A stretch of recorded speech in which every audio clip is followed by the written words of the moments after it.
Right, so thoughts on Far Cry 6. So, I mean, I think it's pretty fun. Like in terms of the combat, the driving, and so on. And it used to be that, I felt that Far Cry 6 was, or the Far Cry franchise was quite repetitive, which I didn't feel like it was in this game. Like, it wasn't formulaic, capture the outpost, and the missions are an excuse to send you all over the map just to capture the various outposts, and you pick up something from the outpost, and then you go back to the person and they tell you to go after the next outpost, right? The outposts in this game were completely optional. Now, they're not 100% optional in that if you don't go after them, you don't level up fast enough, right? So you have to go after some of them, but not all of them. So the balance that we struck was probably pretty good. It was like whenever we got close to, or it was convenient to do one of those missions, we did it, but we never really went out of our way to go do anything in particular, right? Like, it's not like we ran all over the map and did every single thing of X.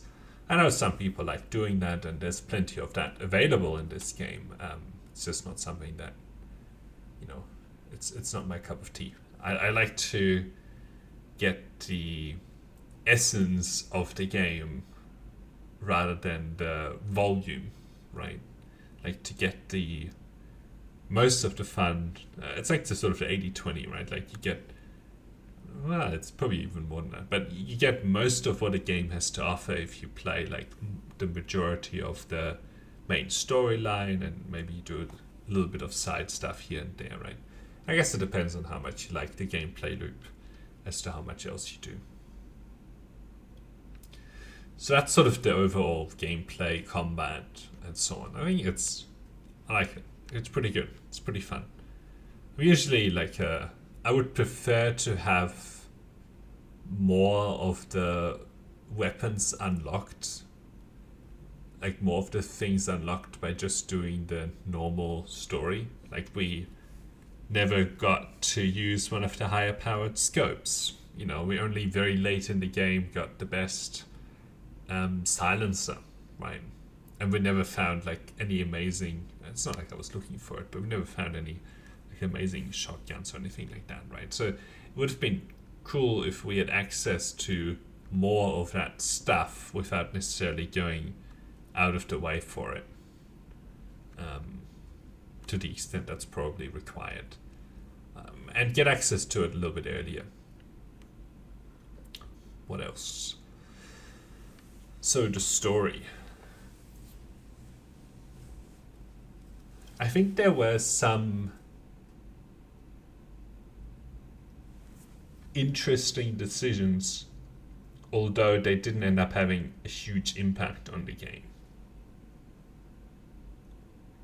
Like, where we had the choice to kill McKee, or whatever he's called, versus just leaving him, or and the game never mentioned that choice. It was like Yuan was on the phone saying, "Oh, don't get him, don't get him. We've made a deal." I decided something else, but it would, the game sort of forgot about that scene right after. So it would have been cool to have done something with that scene. And I assume the other choices just okay. Maybe you get some extra money or something like that if you go the other way, but it's not a. The game didn't do anything with that moment after it had passed, and there was a lot of opportunity to do something with it.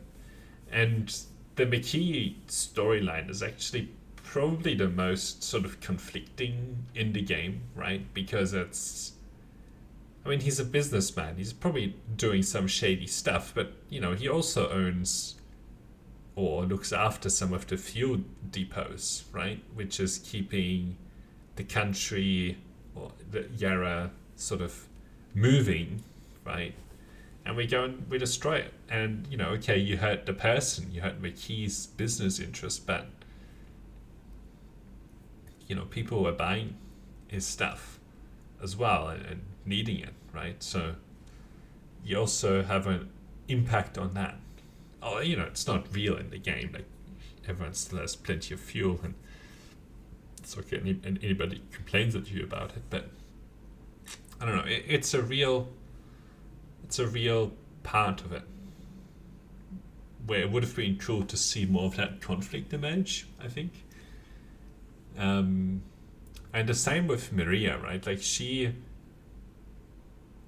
had, like, we went after her rum distillery. People were buying the rum from her, and they can't anymore, right? Maybe they only supplied the army or whatever, but like Anton's army, so it, we were killing them anyway, so which is a lot worse than taking their rum. But still, like, in one of the scenes, I can't remember which one, but in one of the scenes, there, Maria was like, "Oh, you destroyed my rum factory," and she didn't get why.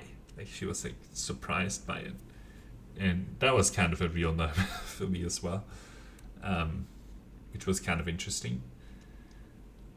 I mean, the ending is neat, although it is what you expect, right? Like, Danny isn't gonna try to take the leadership, because she's like a fighter and not a politician, so it's you wouldn't really expect her to be any good at it, right? Like, she was trying to give a bit of a speech at the start of the assault, and people were like, "Oh, that's terrible," right? And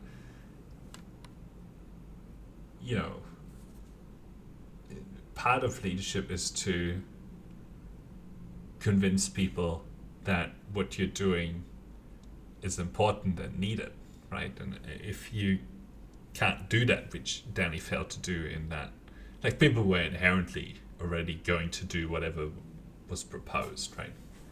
But in other situations, it's going to make a big difference that you're not able to rally the place. So that's that's part of it.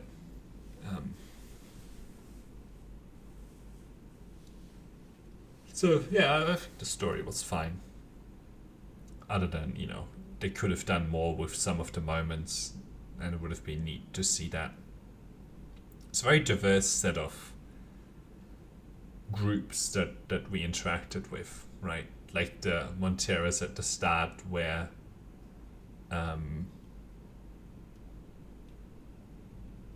like the family that's a little bit torn apart, but then we help mend it. I can't remember what the middle group was, but then the last group was like a bunch of young people trying to prove themselves versus the old established guys who were like done with the world. And they were like, "Oh yeah, this just looks like all the other fights that we've had," so there's that. Yeah, I can't remember what the middle two were. Not very memorable. Maybe if we skip here, I can look at the map and see. One moment here. Yes, Far Cry 6, come on.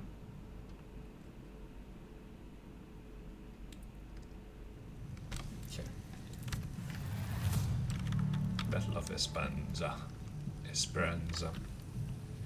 Okay, give me the map.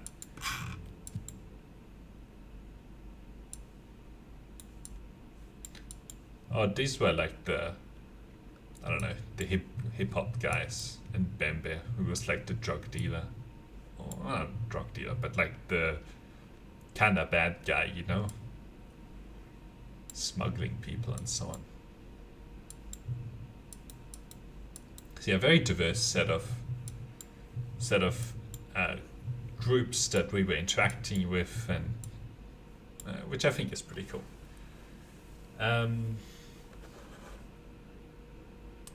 What else? Is there anything else?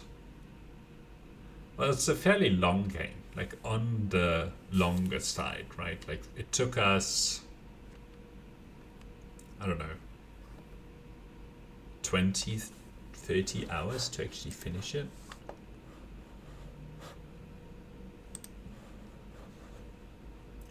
Like if we look at, well, I don't have the stats, but it took us quite a bit of time to actually finish it.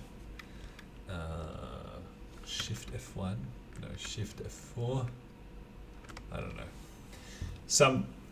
There's some way to bring up Ubisoft Connect. Alt F1, Alt F4 will just close the game. But okay, that was a screenshot. But I assume it's like 20 or 30 hours or something like that. It's on that sort of order, which is a lot longer than a lot of the other games. Like Kena Bridge of Spirits was like 8 hours or something like that. It was very short. So yeah, in summary, I think it was a really good, quite a good game.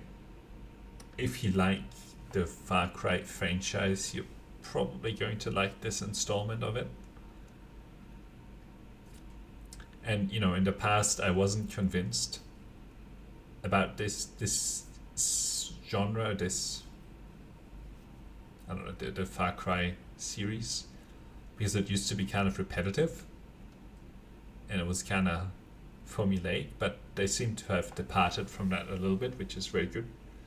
Like I never felt in this game, I didn't feel like I didn't want to do it anymore.